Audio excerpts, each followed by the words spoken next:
নমস্কাৰ বন্ধু বান্ধৱীসকল, শুভ দুপৰীয়া জনাইছোঁ সকলোলৈকে। ভিডিঅ'টো আছিল যোৱা ৰাতি বনোৱা ভিডিঅ'। গাহৰি আৰু লাই শাকেৰে মই এটা ৰেচিপি বনাইছিলোঁ, তাকে আপোনালোকক অকণমান দেখাওঁ বুলি ভাবিছোঁ। মই কেনেকৈনো ৰেচিপি বনাইছিলোঁ। তেল কমকৈ দি বনাইছোঁ। তেল যিহেতু গাহৰি মাংসত তেল ওলায়, সেইটো কাৰণে তেল অলপ কমকৈ দিছোঁ। তাৰপিছত গাহৰিখিনি দি দিলোঁ। গাহৰিখিনি দিয়াৰ পাছতে অকণমান ৰঙা হোৱালৈ ভাজি লৈছোঁ। ভাজি লোৱাৰ পাছতে পিঁয়াজ দি দিছোঁ। পিঁয়াজখিনি দিয়াৰ পাছত পিঁয়াজখিনি অলপ গলাৰ পাছতে হালধি দিছোঁ। হালধি দিয়াৰ পাছতে আদা ৰচুন পেষ্ট আছিলে, তাতে জলকীয়া দুটামান খুন্দি দিছিলোঁ একেলগতে। জলকীয়াখিনি দি দিছোঁ। জলকীয়াখিনি দিয়াৰ পাছতে বিলাহী দিলোঁ। বিলাহী দিয়াৰ পাছতে বিলাহীখিনি অলপ গলাৰ পাছতে মছলাখিনি দিলোঁ। যিখিনি মছলা আপোনালোকে সদায় ব্যৱহাৰ কৰি থকা, তাতে তাৰ লগতে ৰেড চিলি অলপ পাউডাৰ দি দিছোঁ।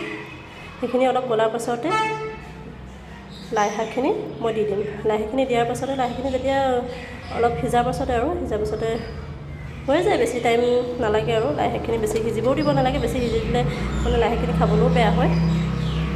মোৰ গাহৰি বনোৱা হৈ গ'ল। কেনেকুৱা লাগিছে দেখিবলৈ আপোনালোকে জনাবচোন দেই।